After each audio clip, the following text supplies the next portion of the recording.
할렐루야. 오늘도 주님의 큰 은혜가 우리 모두에게 함께 하시기 바랍니다.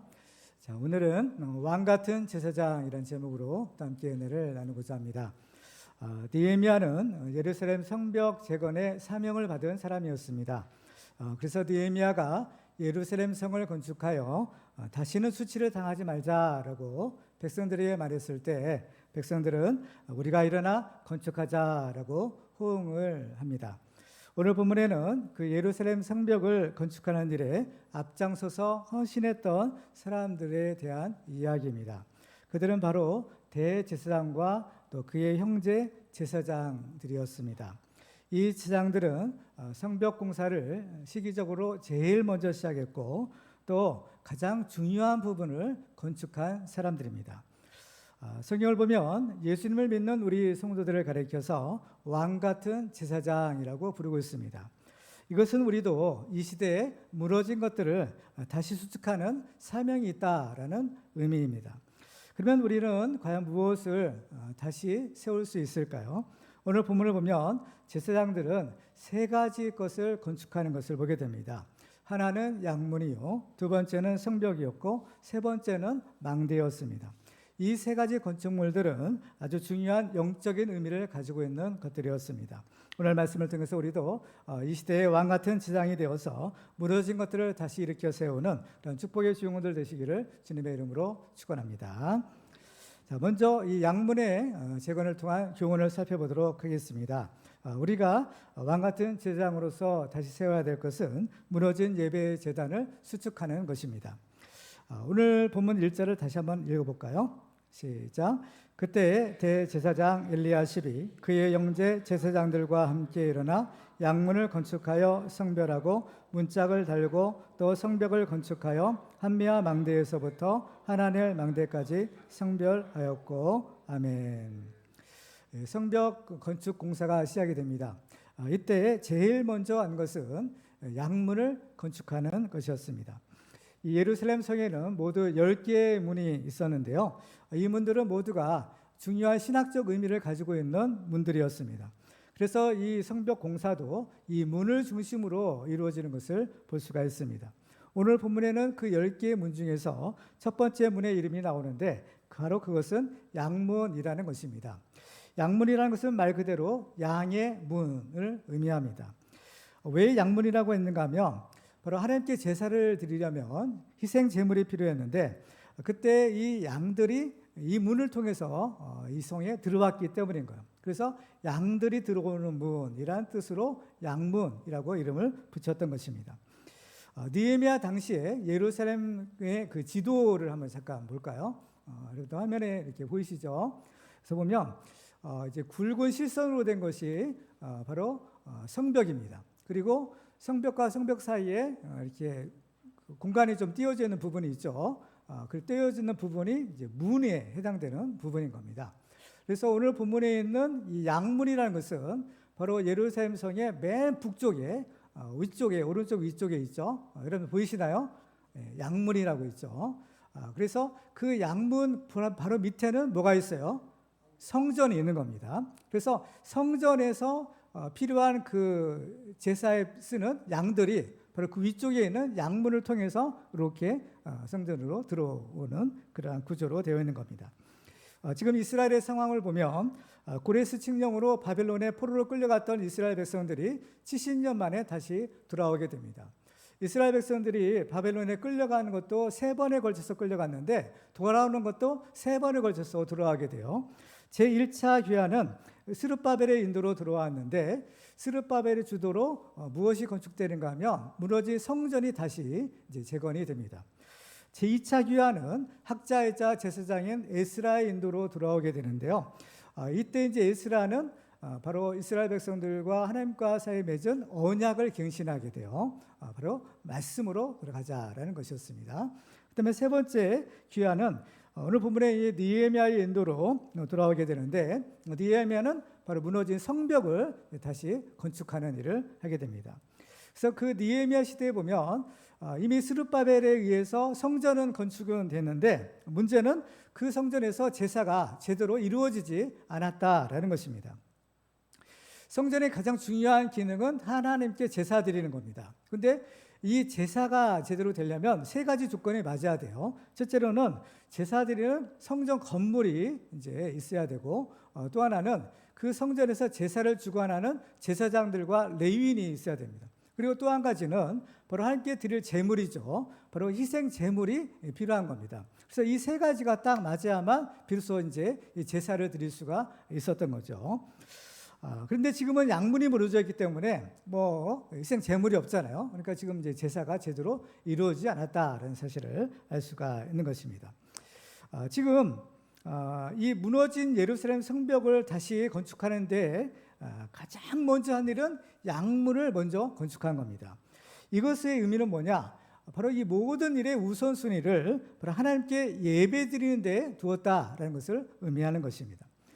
지금 왜 이렇게 이스라엘 사람들이 예배 드리는 일에 관심을 갖고 예배 드리는 일을 중요하게 여기냐? 그 이유가 있는 겁니다. 지금 예루살렘 성이 무너져 내려서 대적들의 능욕과 수치를 당한다라고 했습니다. 그 이유가 무엇인가 하면 바로 예배 제단이 무너졌기 때문인 겁니다.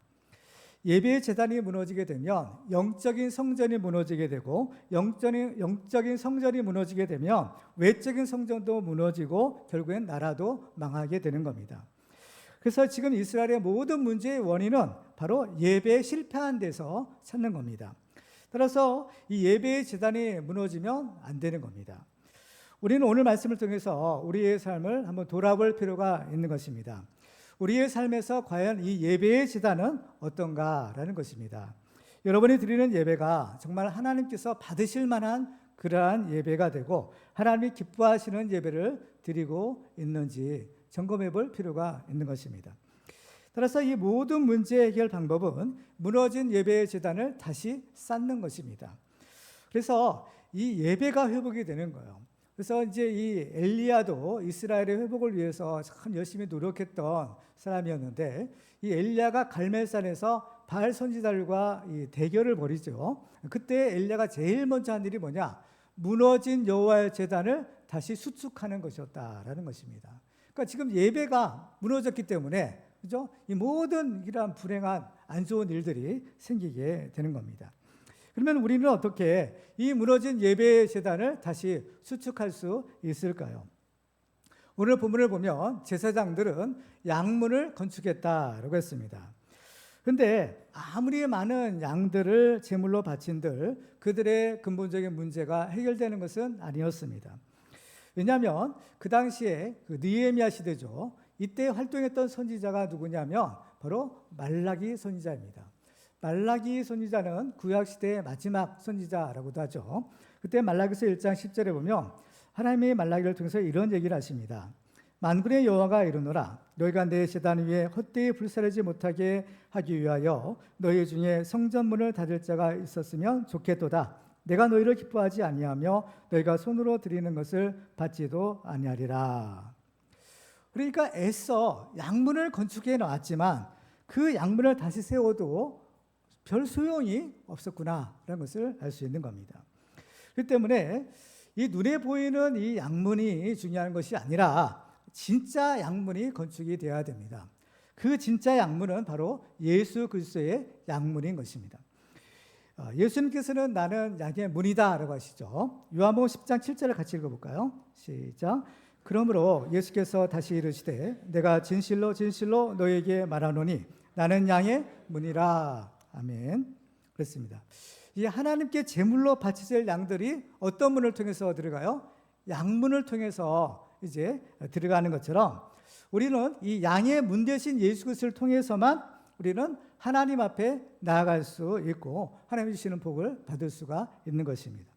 그래서 요한복음 10장 9절에 보면 내가 문이니 누구든지 나로 말미암아 들어가면 구원을 받고 또는 들어가며 나오며 꼴을 얻으리라. 예수 그리스도의 양문을 통해서 들어가는 사람이 뭘 얻어요? 구원을 얻고 꼴을 얻는다. 바로 복을 받는다라는 것입니다.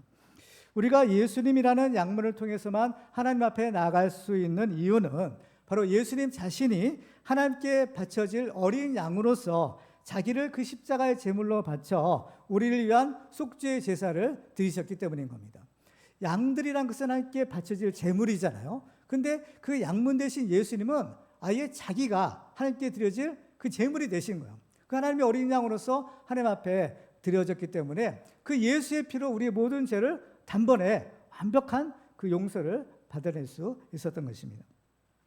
그래서 느헤미야가 이 성벽 그 공사를 할 때 보면 시작을 양문에서부터 시작을 하고 또 그 마지막 완공을 이 양문에서 끝나는 것을 볼 수가 있어요.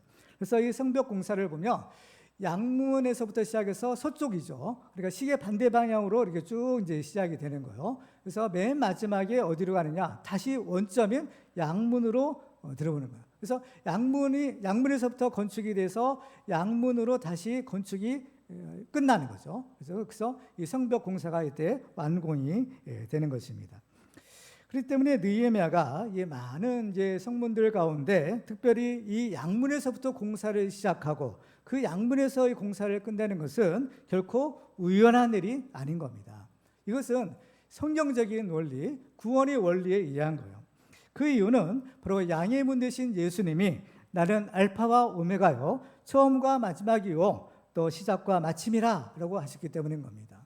양문이 누구를 상징해요? 예수 그리스도를 상징한다고 했죠. 예수님은 시작과 마침이 되는 겁니다. 그래서 양문에서부터 이 성벽 공사도 시작이 되고 마침이 완공이 되는 것을 보게 됩니다. 따라서 우리는 모든 시작과 마침은 예수님이 되어야 하고 또 그 예수 그리스도를 통해서 우리는 하나님께 예배로 나아가야 하는 것입니다. 그런데 오늘 본문을 보면 그 양문을 누가 건축했다고 했습니까? 1절을 다시 한번 볼까요? 그때 대제사장 엘리야십이 그의 형제 제사장들과 함께 일어나라고 했습니다.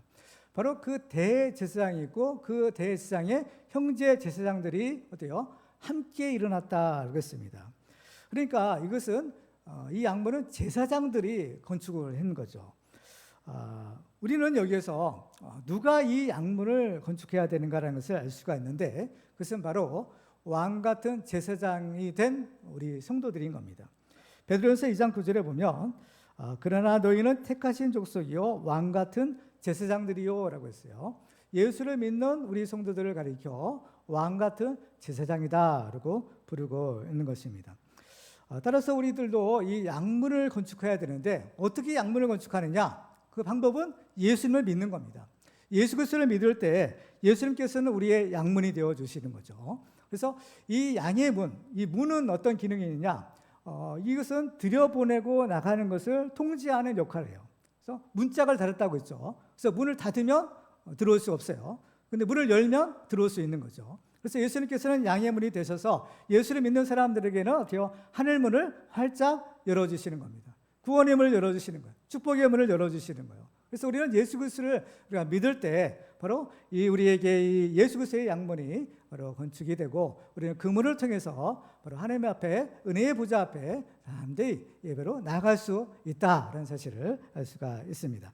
그래서 우리도 이 왕 같은 지장으로서 바로 이 영적인 바로 양문을 잘 건축해서 무너진 우리의 제단들을 다 수축해내는 그런 축복의 주인공들 되시기를 주님의 이름으로 축원합니다. 두 번째, 이 성벽의 재건을 통한 교훈을 살펴보도록 하겠습니다. 우리가 왕 같은 지장으로서 다시 세워야 될 것은 무엇인가 하면 영적 성벽을 건축하고 성별하는 것입니다. 이건 쉬운 말로 하면 바로 세상과 구별된 삶을 살아야 된다라는 겁니다. 이 양문을 건축해서 무너진 예배 제단을 수축하게 되면 엄청난 하나님의 축복을 받을 수가 있습니다. 그래서 1절을 한번 볼까요? 다시. 계속 오늘 본문이 1절, 한 절 말씀이에요. 그래서 계속해서 이걸 반복해서 볼 필요가 있는데요. 자, 1절 보면 그때 대제사장 엘리야십이 그 형제 제사장들과 함께 일어나 양문을 건축하여 성별하여 문짝을 달고 또 성벽을 건축하여 한미아 망대에서부터 한헬 망대까지 성별했다라고 합니다. 그러니까 여기 보면 제사장들이 양문을 건축하고 어떻게 했다고 했어요?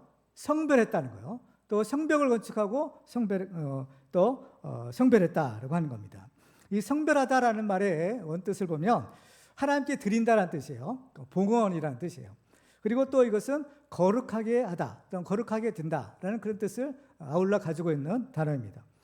그러니까 하나님께 드린 것은 또 거룩하게 되는 것, 그건 서로 사실 논리적으로 서로 이어지는 것이죠. 왜냐하면 거룩하신 하나님께 우리가 무엇을 드리면 그것은 하나님의 소유가 되고 그것은 또 하나님의 거룩한 소유물이 되는 겁니다.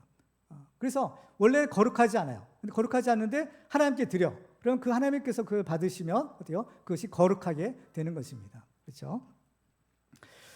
그래서 이 예루살렘 성벽에 모든 것이 다 하나님이 받으시는 거룩한 것이지만 특별히 이 3장에서 성별하다라는 그런 단어가 쓰인 것은 바로 이 예배를 위해서 구별된 양문을 건축할 때 성별하다라고 이 단어가 쓰이는 겁니다.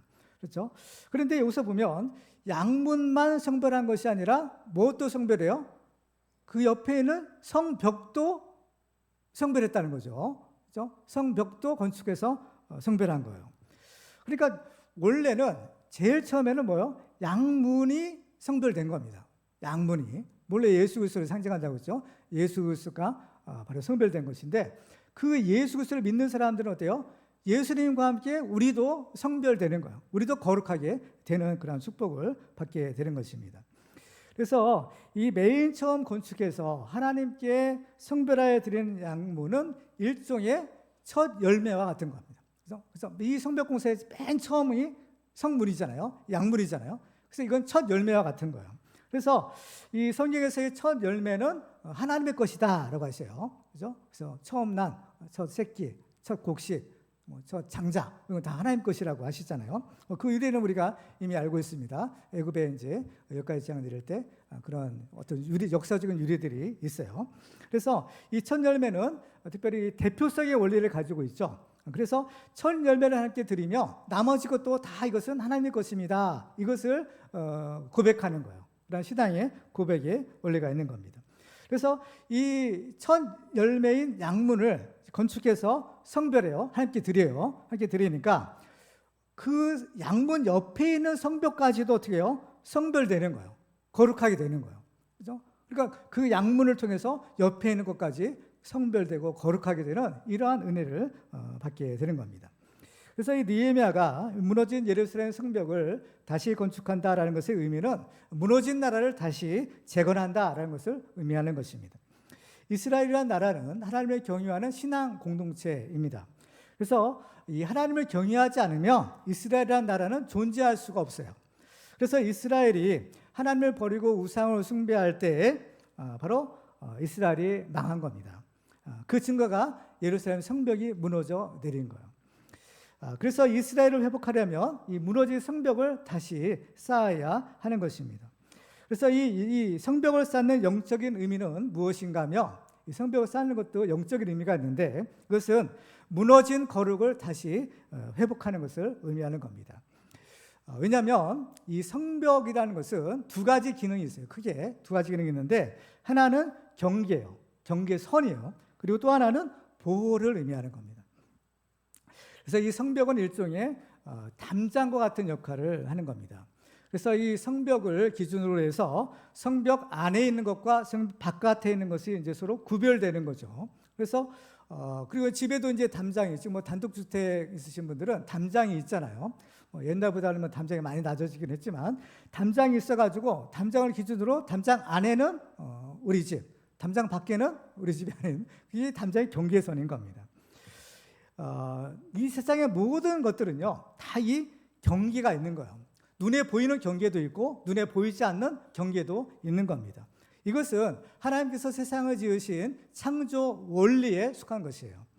자, 하나님께서 세상을 창조하실 때의 모습을 한번 볼까요? 창세기 1장 1절을 보면 태초에 하나님의 천지를 창조하시니라. 그렇죠? 하나님이 세상을 창조하셨다는 겁니다. 그렇죠? 근데 언제 하셨느냐? 태초에라는 거예요. 그러면 하나님이 이 천지를 창조하기 이전의 상태는 과연 어떤 것이었느냐? 이어지는 2절을 보세요.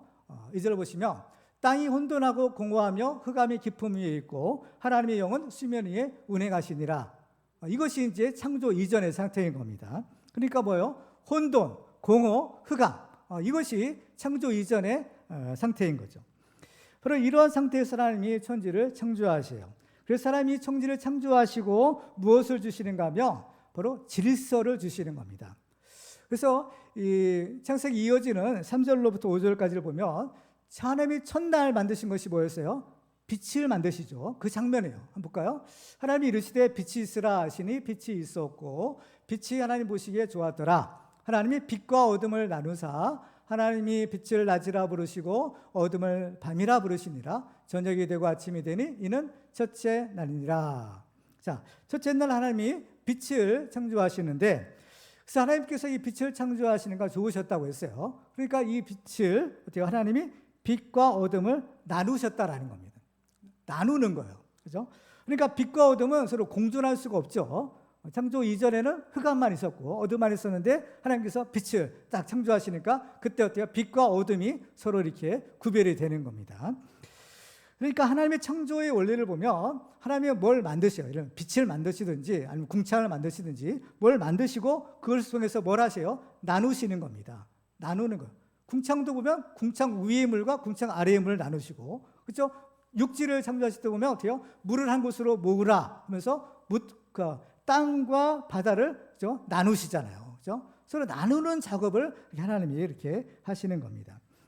그러니까 하나님이 이 세상을 창조하시고 이 창조 과정이 이렇게 나누는 것이 이제 해당되는데, 그 나누는 권능이 있는 겁니다. 하나님의 능력이 있어요. 이 창조의 능력인데 하나님께서는 이 세상 만물에, 하나님이 지으신 세상 만물에 질서를 부여해 주세요. 그래서 그 질서가 유지되도록 하나님의 능력으로 이 세상을 지금 붙들고 계시는 겁니다. 그렇죠? 그래서 하나님이 이 세상을 창조하시고 이 세상을 다스리신다라는 증거가 무엇인가 하면 바로 질서인 겁니다. 질서를 통해서 우리는 하나님이 살아계시고 지금도 하나님이 이 세상을 다스리는구나라는 것을 알 수 있어요. 그래서 자연계에는 자연의 질서가 있고 또 인간 사회에도 사회 질서라는 것이 있는 겁니다. 그래서 이 질서가 있는 것이 하나님의 지금 창조와 다스림의 그런 증거인데, 그 질서가 있다라는 것이 우리 눈에 이렇게 보이는 것이 뭐냐? 경계선인 거예요. 경계선. 그래서 이 질서가 파괴되면 바로 이 경계가 허물어지는 겁니다. 그래서 그러면 어떻게 돼요? 무질서가 되죠. 질서의 반대는 무질서잖아요. 그러면 다시 창조 이전에 혼돈과 공허와 흑암으로 다시 돌아가게 되는 거예요. 그렇죠? 그래서 고린도서 14장 33절에 보면 하나님은 무질서의 하나님이 아니시오 오직 화평의 하나님이시라 그랬어요. 하나님은 무질서의 하나님이 아니란 말은 무슨 말이에요? 하나님은 질서의 하나님이라는 거죠. 그러니까 하나님이 세우신 그 질서를 잘 지키고 그 안에서 살아갈 때 화평의 축복을, 평강의 축복을 주신다는 겁니다. 그래서 사도 바울은 고린도서 14장 40절에서 이렇게 말씀합니다. 같이 읽어볼까요? 시작. 모든 것을 품위 있게 하고 질서 있게 하라. 질서 있게 하라는 겁니다. 그렇죠? 하나님의 질서 가운데 있으라라는 겁니다. 지금 이스라엘의 예루살렘 성벽을 다시 쌓고, 이것은 뭐예요? 경계를 세우는 것이라고 했죠. 이것은 예루살렘이 하나님을 섬기는 거룩한 공동체를 다시 세우는 작업인 겁니다. 그래서 바로 느헤미야가 이 성벽을 다시 세우는 것이 이토록 중요했다라는 것입니다. 하나님이 이스라엘 백성들을 구원하신 목적이 있어요. 이것은 우리도 마찬가지인데 그것은 바로 거룩인 것입니다. 레위기서 11장 45절을 같이 읽어볼까요? 시작. 나는 너희의 하나님이 되려고 너희를 애굽 땅에서 인도하여 낸 여호와라. 내가 거룩하니 너희도 거룩할지어다. 아멘. 하나님이 이스라엘 백성들을 애굽에서 구원해 내시죠. 종살이던 이스라엘 백성을 구원해 내신 목적이 뭐예요? 거룩인 겁니다. 왜 거룩이 하느냐? 하나님이 이스라엘 백성들과 함께 하기 위해서인 거예요. 하나님은 거룩하신 분이기 때문에 하나님이 이스라엘 백성들과 함께 있기 위해서는 어때요? 이스라엘 백성들도 거룩해야 했던 것입니다. 그렇기 때문에 거룩은 구원의 목적이자 구원받은 성도들의 의무라고 할 수 있어요. 그래서 우리가 하나님의 백성이 되려면 바로 이 거룩을 지켜야 되는 겁니다. 근데 어떻게 하는 것이 거룩이냐? 이것은 바로 다른 말로 하면 구별하는 겁니다. 구별되는 거예요. 쉽게 말하면. 그러니까 이 거룩은, 그죠? 구별되는 것인데, 이 거룩하기 위해서는 뭐가 있어야 돼요? 경계가 있어야 되는 겁니다. 경계. 경계가 있어야지 구분이 되잖아요. 그죠? 거룩은 구분이라고 했는데 구분을 위해서는 경계가 있어야 되는 겁니다. 따라서 이 성벽을 세우는 것은 경계를 세우고 거룩을 지키는 행위였던 거예요. 그러면 우리는 어떻게 이 영적인 성벽을 세우냐라는 거예요. 그렇죠? 어떻게 우리 경계를, 그렇죠? 눈에 보이지 않지만 영적인 성벽을 우리도 세워야 되잖아요. 그렇죠? 영적 성벽을 세워야 되는데 어떻게 우리 영적인 성벽을 세울 수 있느냐? 그 방법은 하나님의 말씀에 순종하는 겁니다. 하나님의 말씀에, 비유로 하면 하나님의 말씀의 벽돌로 이 성벽을 하나하나 쌓아놨는 거예요. 뭐예요? 하나님의 말씀에 순종하면 순종할수록 이 성벽이 더 높게, 더 견고하게 세워질 수 있는 겁니다. 그렇죠? 그러니까 철저한 하나님의 말씀에 대한 순종, 이것이 우리의 영적인 성벽을 세우는 방법인 거예요. 이렇게 우리의 영적인 성벽을 세워놓으면 하나님 주시는 축복이 있어요. 그 무엇인가 하면 하나님이 우리를 지켜주신다, 보호해 주신다라는 것입니다. 그렇죠? 우리가 이 거룩을 지키게 되면 하나님께서도 우리를 거룩하게 지켜주시는 겁니다. 이것이 바로 성벽의 축복이에요. 그래서 비록 우리는 이 세상에 살고 있지만 이 세상에 속한 것이 아니라 하나님께 속한 거룩한 하나님의 자녀들인 것입니다. 그렇기 때문에 우리는 비록 이 세상에 살아도 거룩하고 구별된 삶을 살아야 하는 것입니다. 그래서 우리는 믿지 않는 세상 사람들처럼 그렇게 똑같이 살아서는 이건 좀 문제가 있는 겁니다. 따라서 하나님께서는 이스라엘 백성들에게 이 거룩함을 훈련시키려고 하셨어요. 그래서 무슨 훈련을 시키느냐? 첫째 먹는 거예요. 그렇죠? 이스라엘 백성들은 깨끗한 거, 부정한 것이 있었죠. 그래서 먹어도 되는 음식이 있고 먹어서는 안 되는 것이 이렇게 하나님께서 정해 주시는 겁니다. 그래서 먹는 것을 통해서 벌써 어떻게요? 이 구별해라, 거룩해라라는 것이에요. 그리고 또 우리에게 시간과 물질을 구별하라라고 하시는 겁니다. 그래서 우리가 하나님을 알게 되면 시간에도 경계가 있고 물질에도 경계가 있다라는 사실을 발견할 수가 있어요. 그래서 시간도 나에게 주어진 시간이 있고 하나님께 속한 시간이 있는 겁니다. 물질도 나에게 주신 물질이 있고 하나님의 것으로 선언하신 물질이 있는 거예요. 그래서 우리는 이것을 구별하는 겁니다. 그렇죠? 시간을 구별하는 거, 구약시대는 안식을 지키는 것이고 신약시대는 주일 성수하는 것이고 또 물질을 구별하는 거, 11조 드리는 거, 이것인 거죠. 바로 이것이 거룩한 삶인 겁니다. 따라서 우리가 이 거룩한 삶을 살기 위해서는 반드시 이 경계가 확실해야 되는 겁니다. 예루살렘에 성벽이 있는 것처럼 우리의 마음에도 성벽이 있는 겁니다. 눈에는 보이지 않지만 성벽이 있어요. 그래서 이 성벽이 무너지면 안 되는 겁니다. 만일 이 성벽이 무너지게 되면 어떻게 되겠어요? 악한 것들이 들어와서 다 도둑질하고 해를 끼치겠죠. 그렇기 때문에 잠언 4장 23절에 보면 이렇게 말씀합니다. 같이 한번 읽어볼까요? 시작. 무릇 지킬 만한 것 중에 더욱 내 마음을 지키라. 생명의 근원이 이에서 남이니라. 아멘. 그렇습니다. 그래서 이 예루살렘 성벽이 그 성 안에 살고 있는 사람들을 지켜주고 거룩하게 구별했던 것처럼 우리의 마음의 성벽은 우리의 생명을 지키고 또 우리의 믿음을 지키고 우리로 하여금 거룩한 삶을 살게 해주시는 축복을 주시는 겁니다. 우리는 오늘 말씀을 통해서 우리의 삶에도 혹시나 무너진 성벽이 없는지 살펴볼 필요가 있습니다. 특별히 우리의 마음의 성벽이 무너진 곳은 없는지 점검해 볼 필요가 있는 것입니다. 혹시라도 우리 인생에 무너진 것들이 있다면 우리는 이걸 다시 회복해야 될 것이에요. 그래서 방법은 뭐라고 했어요? 다시 하나님의 말씀으로 돌아가는 겁니다. 말씀에 순종하지 못했던 것들이 있다면 회개하고 그 말씀에 순종하는 것입니다. 그래서 우리가 말씀에 순종하면 순종할수록 그 우리의 영적인 성벽이 더 견고하게 더 높게 쌓아져서 하나님 앞에 거룩한 삶을 살 수가 있는 것입니다. 그래서 우리가 하나님의 말씀에 순종하기로 결단하고 또 이 영적인 성벽을 다시 세우기로 결단하면 하나님이 우리를 도와주세요. 하나님께서 우리에게 천군 천사 보내주셔서 우리로 하여금 불담이 되어 우리를 딱 지켜주시는 겁니다. 성경에 보면 바로 엘리사가 그런 사람이었잖아요. 바로 엘리사에게 하나님께서 천군 천사를 보내주시니까 불말과 불병화가 엘리사를 딱 지켜주셨던 것을 볼 수가 있는 것입니다. 그래서 우리도 이 말씀에 순종하여 영적인 성벽을 다시 건축함으로 또 성별함으로써 우리 안에 거룩한 하나님의 나라가 이루어지기를 주님의 이름으로 축원합니다. 마지막으로 망대의 재건을 통한 교훈을 살펴보도록 하겠습니다. 우리가 왕 같은 지장으로 다시 세워야 될 것은 영적 파수꾼의 사명을 회복해야 합니다. 오늘 본문을 보면 제사장들이 건축한 것은 양문과 성벽뿐만 아니라 세 번째로 바로 망대를 세웠던 것을 볼 수가 있어요. 자, 1절을 다시 한번 보실까요? 그때 대제사장 엘리야십이 그 형제 제사장들과 함께 일어나 양문을 건축하여 성별하여 문짝을 달고 또 성벽을 건축하여 한메아 망대에서부터 하나넬 망대까지 성별하였고 라고 했습니다. 자, 지도를 한번 다시 한번 볼까요? 이제 지도를 보시면 이제 북쪽이에요. 지도 동서남북에 따라서 이제 예루살렘 성벽 지도입니다. 거기에 보면 양문이 있죠. 양문은 조금 전에 우리가 살펴본 것이고, 양문 바로 왼쪽에 조그마한 그 사각형 모양으로 된 것이 있어요. 그죠? 이 성벽에 잘 보이시나요? 잘 보이지 않는데, 하여튼 저 노란 원으로 이렇게 표시해 놓은 거, 그 글씨 보이세요? 뭐라고 써 있습니까? 한메아 망대, 한메아 망대요. 그럼 그 한메아 망대에서 왼쪽으로 조금만 더 가면 또 하나의 망대가 있죠. 그 망대 이름은 뭐예요?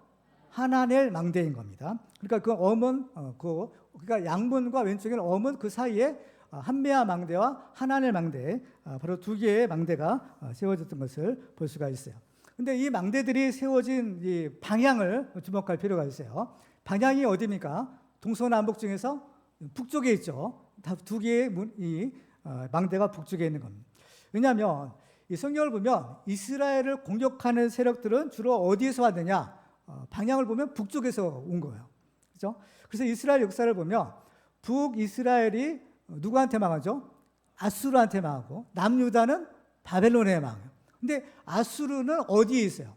이스라엘 지도를 보면 위쪽에, 북쪽에 있는 겁니다. 바벨론도 어디 있어요?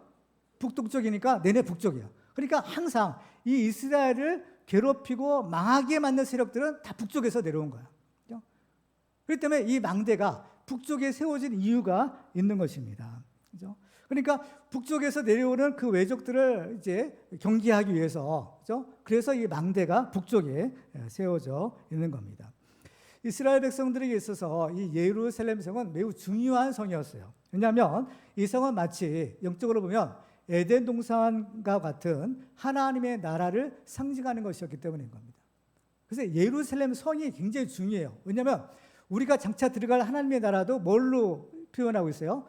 새 예루살렘 성이잖아요. 예수님 재림하실 때 보면 새 예루살렘 성이 내려온다고 하죠. 새 하늘과 새 땅, 그죠? 새 예루살렘 성이 하늘에서 준비된 성이 내려온, 우리가 들어가야 될 천국이 바로 새 예루살렘 성인 겁니다. 그것이 이제 완성된 예루살렘 성이에요. 그런데 지금 예루살렘 성이 어때요? 파괴된 거예요. 이거 뭐요? 이 땅에 세워진 하나님 나라가 파괴되어 온 겁니다. 그러니까 이 하나님의 나라, 이 예루살렘 성은 에덴 동산과 같은 축복의 동산이에요. 그런데 이 하나님의 나라를 파괴하고 하나님이 주신 축복을 빼앗으려는 악의 세력이 있다는 것을 우리는 알아야 된다는 겁니다. 그래서 지금 이스라엘도 다 그 아수르, 바벨론, 이 악의 세력들에 의해서 망하게 된 겁니다. 그렇죠? 그래서 요한복음 10장 10절에 보면 도둑이 오는 것은 도둑질하고 죽이고 멸망시키려는 것뿐이요. 그런데 내가 오는 것은, 주님이 오실 것은 양으로 생명을 얻게 하고 더 풍성히 얻게 하라는 것이다 라고 한 겁니다. 그래서 이것이 보면 영적인 싸움인 겁니다. 그래서 제사장들이 양문과 성벽만 건축하는 것이 아니라 이 망대를 건축하는 것은 바로 이 대적의 공격을 방어하기 위한 거예요. 이 영적 싸움이 있기 때문인 거예요. 이 망대는 그래서 누가 지키느냐? 파수꾼들이 지키는 것인 겁니다. 그래서 파수꾼이 이 망대에 올라가서 어떻게 보초를 서죠. 경계를 쓰는 겁니다. 그래서 어떻게 적들이 오면 나팔을 불어서 전쟁에 대비하는 겁니다. 그래서 보면 두 개의 망대가 세워지는데 첫 번째 망대의 이름이 뭐라고 했어요? 한메아 망대예요. 한메아. 이 한메아 망대가 뭐냐라는, 이 한메아라는 말에서 이 메아라는 말의 뜻이 뭐냐면은 숫자로 100을 말하는, 또 100명을 의미하는 단어인 겁니다. 그래서 이 한메아 망대는 군사 100명이 올라가서 파수하는 망대라는 뜻인 겁니다. 그러니까 100명이나 되는 군사들이 올라가서 이 파수를 하면 굉장히 좀 이게 규모가 크겠죠. 그죠? 그리고 두 번째 망대의 이름은 뭐예요? 하나넬 망대인 거예요. 하나넬 망대. 이 하나넬이라는 단어는 무슨 뜻인가 하면 하나님이 주신 것이라는 뜻이에요. 그렇기 때문에 이 하나넬 망대의 의미는 하나님이 지키시는 망대라는 거예요. 그렇죠? 하나님이 함께 하시는 망대, 하나님이 도와주시는 망대, 하나님이 지켜주시는 망대인 거예요. 그래서 이 두 망대가 알려주는 이 영적인 의미와 교훈이 있다는 것을 우리가 알아야 되는 겁니다. 그래서 먼저 이 한메아 망대는 우리 사람의 노력과 수고를 의미해요. 그렇죠? 100명의 파수꾼들이 올라가서 성을 지키고 또 외적의 공격을 감시하는 일은 누가 해야 돼요? 파수꾼들이 해야 되는 거예요. 바로 우리가 하는 것입니다. 그렇죠? 특별히 100이라는 숫자는 완전수를 의미해요. 본래 10이라는 숫자가 완전수인데 100은 그 10의 10배를 말하는 거죠. 10 곱하기 10은 100인 겁니다. 그래서 이것은 완전한 거예요. 그러니까 완전히 충분한 수, 이건 뭐예요? 우리 인간의 어떤 충분한 노력, 최선의 노력, 이것을 상징하는 거예요. 그래서 우리는 우리의 해야 될 이 최선의 노력을 다하는 겁니다. 파수꾼의 이 사명을 감당하는 거예요. 그래서 파수꾼은 자기는 물론이거니와 수많은 사람들의 목숨을 책임지는 사람이죠.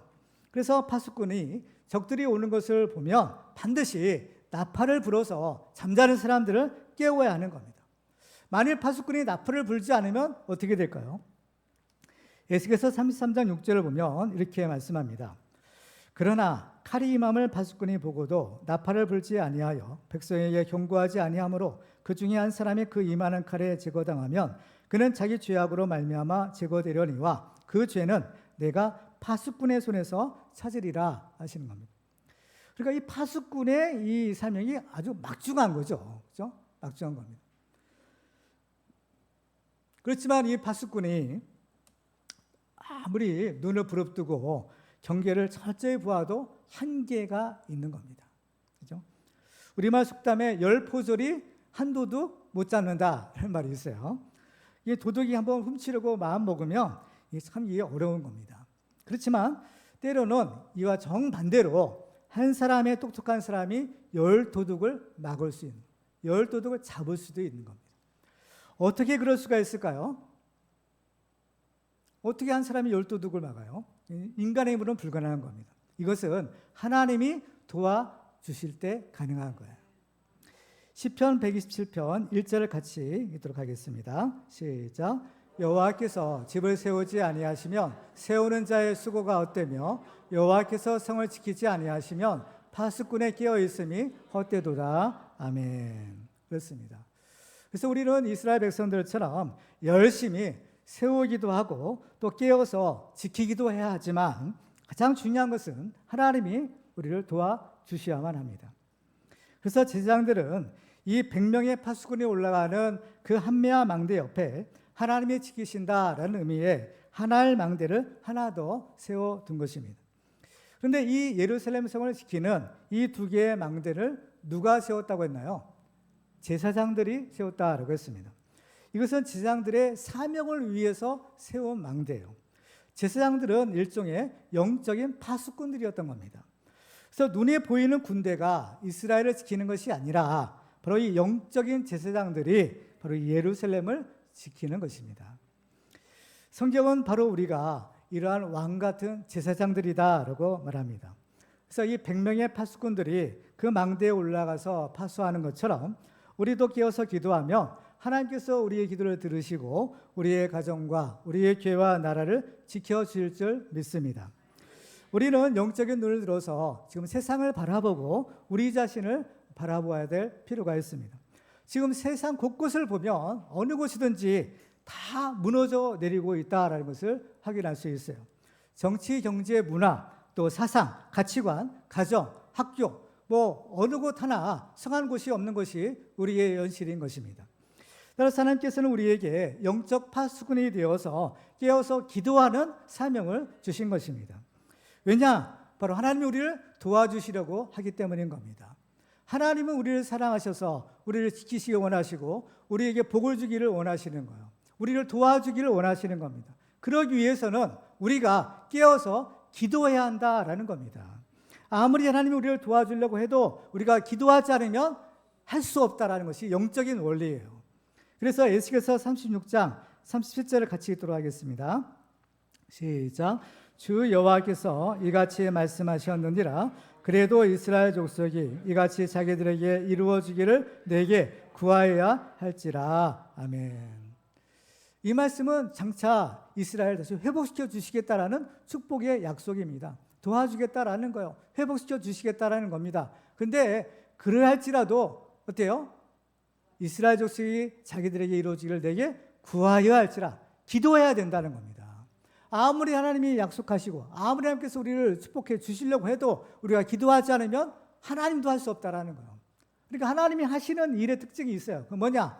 하나님이 일을 이루시고 또 우리의 기도를 통해 하나님의 능력과 우리 인간의 기도가 만났을 때 거기서 하나님의 일이 이루어지는 겁니다. 하나님의 선한 뜻은 우리의 기도를 만났을 때 바로 거기에서 하나님의 기적의 열매가 맺히게 되는 거예요. 우리가 하나님의 기적을 체험하고 싶으세요? 하나님 우리를 얼마든지 도와줄 수 있고 또 도와주기를 원하시는 겁니다. 여러분들의 문제들이 있잖아요. 또 여러분들의 가정의 문제, 자녀들의 문제, 뭐 여러 가지 문제들이 있는 겁니다. 그런 문제들을 하나님이 도와주기를 원하시는 거예요. 그러려면 어떻게 해야 돼요? 기도하라는 겁니다. 기도하기만 하면 내가 너를 도와줄게. 이게 하나님의 약속인 거예요.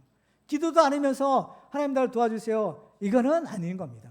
이거는 하나님께서 그렇게 하기를 안 하세요. 이 하나님의 영적인 원리는, 축복의 원리는 바로 우리가 기도하는 데서 하나님이 역사하시고 기도할 때 하나님의 기적을 체험하게 하신다라는 것입니다. 그래서 우리에게는 바로 이 두 개의 망대가 세워져야 되는 겁니다. 바로 우리의 가정이나 이 교회나 이 사회에도 바로 이 두 개의 망대가 세워져야 돼요. 그래서 한매한 망대를 세워서 우리가 해야 될 것, 우리가 최선을 다해서 노력해야 되고 또 이 하나님의 망대를 세워서 우리가 기도해서 하나님의 도우심을 힘입어야 하는 것입니다. 바로 이 일이 바로 왕같은 제사장인 바로 우리들이 감당해야 될 시대적인 사명인 것입니다. 그래서 우리는 늘 끼어 기도함으로 우리의 가정도 살리고 우리 교회와 나라를 살리는 영적 파수꾼들이 다 되시기를 주님의 이름으로 축원합니다.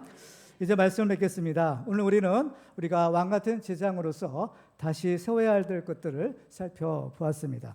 그래서 우리들은 정말 이 시대적인 사명을 우리가 잘 깨닫고 무너진 것들을 다시 건축하고 성별해서 우리 가정을 살리고 우리 교회와 나라를 살리는 영적 파수꾼들이 다 되시기를 주님의 이름으로 축원합니다.